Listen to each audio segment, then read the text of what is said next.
મારી પાછળ તમે દ્રશ્યો જોઈ શકો છો, છેક સુધી તમને ફક્ત પોલીસ જ દેખાશે। ત્યાં જે બેરિકેડ જોઈ રહ્યા છો એની આગળ એક લેયર છે, એટલે ત્યાં 2 લેયર છે બેરિકેડના। અહીંયા તમે જે જોઈ શકો છો આ ત્રીજું લેયર છે બેરિકેડનું, અને હજુ આગળ બેરિકેડ્સ મૂકવામાં આવી રહ્યા છે। ડિટેન્શન બસો આવી રહી છે, લોકોને પ્રોટેસ્ટ જ્યાં સ્થળ છે એ સ્થળ સુધી આવવા જ નથી દેવામાં આવતા, એની પહેલાં જ એમની અટકાયત કરી દેવામાં આવી રહી છે। હવે નવી ડિટેન્શન બસ તમે જોઈ શકો છો મારી પાછળ। આ સિવાય ત્યાં બેરિકેડ્સ પણ લગાવવામાં આવી રહ્યા છે। હવે બેરિકેડ્સ લગાવવામાં આવી રહ્યા છે, કોઈ અન્ય આંદોલનકારીઓ આવી રહ્યા છે કે કેમ એ જોવું રહ્યું।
અત્યારે અમે ગાંધીનગરના સત્યાગ્રહ છાવણીએ ઊભા છીએ। આગળથી રોડ બંધ કરી દીધા છે। 10 વાગ્યાનો આંદોલનનો ટાઈમ હતો, અત્યારે લગભગ 10:48 થઈ છે, પરંતુ હજુ સુધી આંદોલન શરૂ નથી થયા।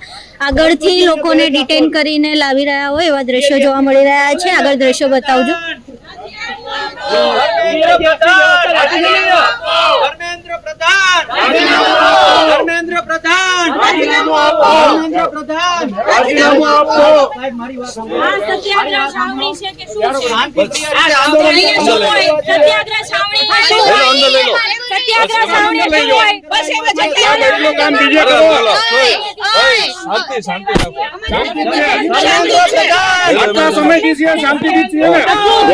एकदम शांति आंदोलन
આજે આ જીતના કારણે લોકો મરી રહ્યા છે।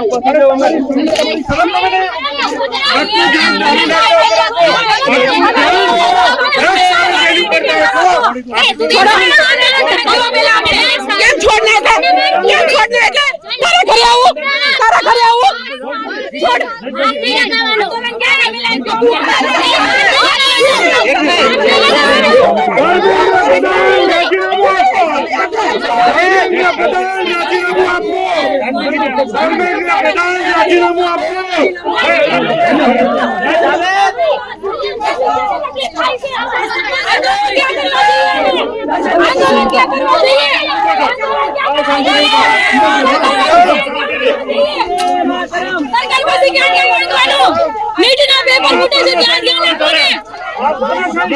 તમે ક્યાંથી આંદોલન શરૂ કર્યું છે? અમે તમામ લોકો અલગ અલગ જગ્યાએથી આવવાના હતા.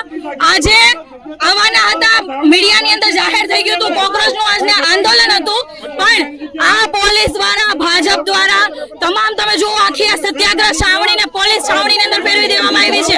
આટલો પોલીસનો ઉપયોગ માત્ર ને માત્ર યુવાનોનો અવાજ દબાવવામાં કરવામાં આવે છે. એમને ડિટેન ક્યાંથી કરાયા છે? અમને રિટેન નથી કર્યા. અમે જે અહીંયા પહોંચ્યા સત્યાગ્રહ છાવણી ખાતે શાંતિપૂર્ણ વિરોધ છે અમારો.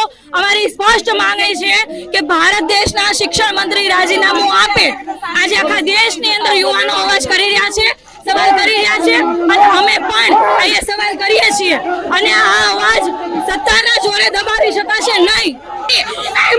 તમારા ઘરે છે બાળક નથી, એમ નથી, બધાના ઘરે છે.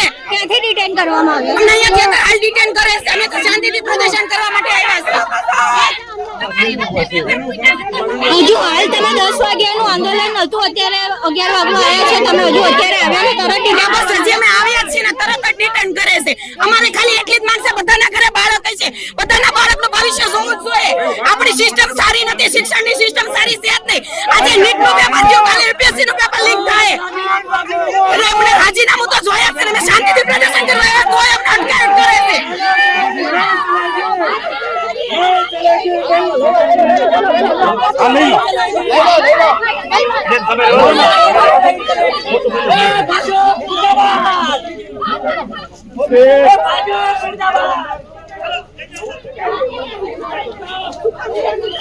ધીરે ધીરે ધીરે.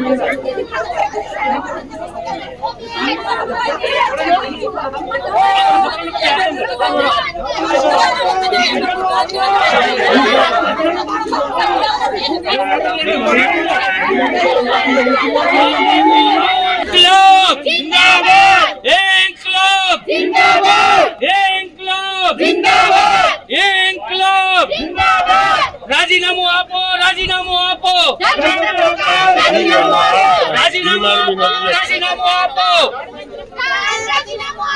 રાજીનામું આપો, રાજીનામું આપો. ઇન્કલાબ જિંદાબાદ, ઇન્કલાબ જિંદાબાદ.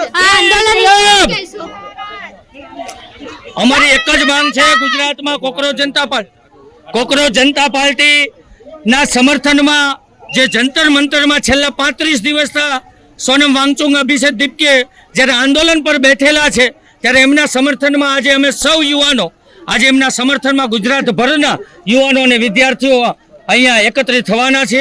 પરંતુ હલકી કક્ષાની આ ભાજપની પોલીસ આજે અમને ડિટેન કરી અને ડબ્બામાં પૂરી અમને જેલમાં ધકેલવાનું કાવતરું કરે છે. પરંતુ અમે છાવણીની વાત હતી, સત્યાગ્રહ છાવણી સુધી કેમ નથી પહોંચ્યા? સત્યાગ્રહ છાવણીએ બધી જ જગ્યાએ બેરિકેડ લગાવી દેવામાં આવ્યા છે, પોલીસનો કાફલો ખડકી દેવામાં આવ્યો છે. હલકી કક્ષાની ભાજપની આ પોલીસ અમને દંડા મારશે, પરંતુ અમે તો ક્રાંતિના યોદ્ધા છીએ, અમે લડવાવાળા છીએ, અમારામાં એ જુનૂન છે, તાકાત છે. પરંતુ વિદ્યાર્થી સાથે થતા અન્યાય, નીટની પરીક્ષામાં જે ગોટાળો થયો છે, જ્યાં સુધી ધર્મેન્દ્ર પ્રધાનનું રાજીનામું નહીં આવે ત્યાં સુધી આ ગુજરાતનો એક પણ યુવાન ઘરે બેસવાનો નથી. પોલીસ અટકાવી કેમ નહીં? પોલીસ એ ભાજપના ઇશારે કામ કરે છે. અમદાવાદમાં 2 દિવસ પહેલા જ ભાજપના નેતાઓ ધરણા પર વિરોધ પ્રદર્શન કરે છે, તો એમને સિક્યુરિટી પ્રોટેસ્ટ એને આપે છે બધું, અને આજે અમને દબાવવાની અને ધમકાવવાની કોશિશ પોલીસ કરી રહી છે. પરંતુ અમે ડરવાવાળા વ્યક્તિ મંજૂરી લેવાનો પ્રયાસ કરવામાં આવ્યો? મંજૂરીની તમામ પ્રોસેસ કરવામાં આવી છે, પરંતુ ભાજપના ઇશારે આ પોલીસે અમને પરમિશન આપી જ નથી. પરમિશન નહીં આપવા પાછળનું કારણ શું લાગે? પરમિશન નહીં આપવા પાછળનું કારણ એક જ છે કે ગુજરાતમાં જો વિદ્યાર્થી અને યુવાનો એક મંચ પર આવી જશે તો ગૃહમંત્રી અને ભાજપને ડર હતો કે અમે સત્તા અમારી પલટી જશે અને અમારી સત્તાની ખુરશી અમારા હાથમાંથી છટકી જશે, એટલા માટે અમને એ ડર હતો. તમે શું કહેશો? એક જ વસ્તુ છે કે જે બાળકો અત્યાર સુધી જે પરીક્ષાઓ આપે છે ને ક્યાંક ને ક્યાંક યુવાનો સાથે અવારનવાર ખોટા થાય છે. ગુજરાતમાં પણ 13 વર્ષના શાસનમાં પણ 23 થી 25 થી વધારે પેપરો લીક થયા છે, અને જ્યારે પણ વિદ્યાર્થીઓ અવાજ ઉઠાવે છે ત્યારે આનો અવાજ દબાવવામાં આવ્યો છે. અને ગુજરાતના વિદ્યાર્થીઓ ક્યાંક ને ક્યાંક નથી જઈ શકતા. શું નામ છે? પ્રિયાંશી, ક્યાંથી છો? ચાંદખેડા, અમદાવાદ. ગાંધીનગર કેમ આવ્યા? પ્રોટેસ્ટ માટે, ધર્મેન્દ્ર પ્રધાનનું રાજીનામા માટે. તો અત્યારે અટકાયત કરવામાં આવી છે. હા, કેમ પોલીસ શું દ્વારા. શું કરતા હતા? કશું નહીં, હજુ ઊભા જ હતા આવીને, પણ કહે છે કે નથી જવાનું અંદર, અને 100 થી વધારે લોકોને હજુ ડિટેન કરી દીધા છે. કહે છે કે ત્યાં જ તમને લઈ જવામાં આવશે. પણ તમે કંઈ નથી કર્યું તો કેમ detain કર્યું? હવે એ પોલીસને ખબર, પોલીસ સ્ટેશનમાં જઈને ખબર. શું કહેવું છે ડિટેન્શન વિશે? કંઈ નહીં, આજ ચાલી રહ્યું છે મોદીના રાજમાં, બીજું કશું નહીં ચાલતું. પોલીસ ડરી જાય, પોલીસને આગળ લાવી દે છે, મોદી ડરી જાય છે, બીજું કશું નથી થઈ રહ્યું. એ બી જેન્ટ્સ પોલીસથી કશું નથી થઈ રહ્યું એટલે લેડીઝ પોલીસ ઉપર એ કરે છે. જેન્ટ્સ પોલીસ તો મહિલાઓને ના અડી શકે ને. કેમ આપણે દિલ્હીમાં કેટલેને મારે છે, ક્યાં આપણી જોડે વિડીયો નથી. તો પછી આપણા ગુજરાત પોલીસ સારા કહેવાય ને થોડા કે નથી થોડા કે કરતા? સારા કહેવાય, પણ એ વસ્તુ બી તો ખોટી છે ને કે ત્યાં ગાડી મારે છે તો એ લોકોને કશું કરતા નથી, સસ્પેન્ડ બી નથી કર્યા, ખાલી ને ખાલી ટ્રાન્સફર કરી દેવામાં આવે છે. એ લોકો માટે શું થયું છે? શું આવીને નારા બારા લગાયા કોઈ? ના, હજી અમે લોકો આવ્યા જ હતા, પણ અમારા અડધા ફ્રેન્ડ્સને એ લોકો લઈ ગયા છે અને અમે લોકો એમનાથી છૂટા પડી ગયા હજુ કંઈ છે. કર્યું જ નથી? ના, બેનર વેનર લાવ્યા છો કોઈ? ના, અમારા ફ્રેન્ડ્સ જોડે જ છે. તમારું નામ શું? ભવ્યાંશ, ક્યાંથી છો? અમદાવાદ. કેમ આવ્યા પ્રોટેસ્ટમાં? હા, શું માંગ શું છે? કંઈ નહીં, કે આજે બધા પેપરો લીક થઈ રહ્યા છે તો એ બંધ કરાવો. ભણો છો તમે? હા, શું ભણો છો? હું BCA કરું છું. અચ્છા, તમારે કોઈ કોમ્પિટિટિવ એક્ઝામ આપવાની છે ના, તો પછી પ્રોટેસ્ટમાં? હા, પણ મારી ફ્રેન્ડ તો છે ને નીટમાં, એને આ વખતે નીટની એક્ઝામ જ આપી. તમે નીટની એક્ઝામ આપી? ના, મારું ગ્રેજ્યુએશન કમ્પ્લીટ થઈ ગયું છે. જરૂરી તો નથી ને કે ખાલી નીટનું પેપર થયું એ જ સ્ટુડન્ટ આવે, એવું તો છે ને કે બીજા પેપર અત્યાર સુધી લીક નહીં થયા. ગુજરાતમાં આઈ થિંક 2014થી લઈને 2026 સુધી 15 થી 20 પેપર લીક થયા છે, અને આખા ઇન્ડિયામાં તો કેટલા મોટા મોટા પેપર લીક થયા છે. તો શું ખબર કે હું જે આપવાની છું એ પણ ફ્યુચરમાં લીક થાય, એની માટે અમે આઈડિયા છીએ. નીટ માટે જે વિરોધ થયો ગુજરાતમાં, પોલીસ ભરતીથી લઈને સચિવાલય સુધી બહુ બધા પેપર લીક થયા, એની માટે કોઈ પ્રદર્શન નહીં થયું, એના માટે શું કહેશો? ગુજરાતની પબ્લિક મોદીનો સાથ આપી રહી છે, બીજું કશું નહીં. તો અત્યારે અમને ડિટેન કરવામાં આવી રહ્યા છે, બસમાં બેસાડવામાં આવી રહ્યા છે. હજુ સુધી કંઈ નારા વારા બોલ્યા નથી. પોસ્ટર બી બિચારાઓ લાવ્યા છે, કાઢી નથી શક્યા, એ પહેલાં જ એમનું ડિટેન્શન થઈ ચૂક્યું છે. એક શબ્દ પણ નતા બોલ્યા અને ખાલી અમે પૂછતા હતા કઈ બાજુ છે પ્રોટેસ્ટ, એટલામાં અમને લાઈન બેસાડી દીધા. કોઈ નારા બેનર કશું જ નથી. કશું જ નહીં, કશું લાયા જ નહીં. અમે ફોન બોન કશું નહોતો અમારી જોડે, ખાલી લાઈન બેસાડી દીધા ગાડીમાં કે આવી જાઓ આવી જાઓ. પ્રોટેસ્ટની માહિતી તમને ક્યાંથી મળી હતી? ઓનલાઈન ઇન્સ્ટાગ્રામ એમાંથી. તો ત્યાંથી કોઈ ડાયરેક્શન નહોતું આવ્યું ક્યાં કેટલા વાગે શું આવવાનું છે? ના, એમને ખાલી કીધું હતું કે 10 વાગે આ એરિયામાં છે, તો અમે ખાલી જોવા આવ્યા હતા. એકચ્યુઅલી અમે જોઈન પણ લાઈક એવો વિચાર પણ નહોતો, ખાલી જોવા જ આવ્યા હતા અને એમાં અમને અહીંયા લાઈન બેસાડી દીધા. અચ્છા, ખાલી પ્રોટેસ્ટ જોવા આવ્યા છો ને ડિટેન કરી દીધા? હા, બેઝિક રાઈટ છે, ખાલી એ પણ નજીક આવી avail નથી. એ બેઝિક રાઈટ છે તો પણ એને અવેલ નથી કરવા દેતા. અત્યારે તમારું શું કહેવું છે જે પ્રમાણે તમને ડિટેન કર્યા છે? લાઈક આ તો બહુ ખોટું છે. ડિટેન્શનનું કારણ તો કે કઈ બાબતથી કર્યા છે અમે કશું કર્યું હોય તો એક ટાઈમ બેસાડી દે તો બરાબર પણ છે, કોઈ ખાલી બોલ્યા ઊભા. પણ નથી, મારા પણ નથી, પૂછવું પણ નથી. જે તો માણસ વાત કરે ખાલી પૂછવું છે અમે કોઈને. અને અમે લાઈન બેસાડી દીધા. બહુ અહીંયા ગાંધીનગરથી જ આવું છું, સરગાસણથી, અને આ અમાનુષી અત્યાચારી સરકારનો અત્યારે હું ભોગ બની રહ્યો છું. મને દેખાય છે કે આ સરકાર કેવી અને કેટલી અત્યાચારી છે. શા માટે આ બધું પ્રોટેસ્ટ રોકવામાં આવે? અમે કયા પ્રકારના આતંકવાદી કે એવા કોઈ પણ પ્રકારના કોઈ ઘટનાઓ ઊભી કરી છે કે જેથી આ બધું થઈ રહ્યું છે, અને અમારી સાથે આ પ્રકારનું વર્તન કેમ? તમે કોઈ નારા લગાવતા હતા, બેનર લઈને ઊભા હતા? કોઈ જ પણ પ્રકારનું નહોતું. ખાલી આવ્યા ને અટકાયત કરી લેવાનું. હા, શું કહેશો અટકાયત વિશે? અટકાયત વિશે એક જ કહું છું કે સરકાર કેટલી ડરી ગઈ છે એનો આ જીવતો જાગતો પુરાવો છે.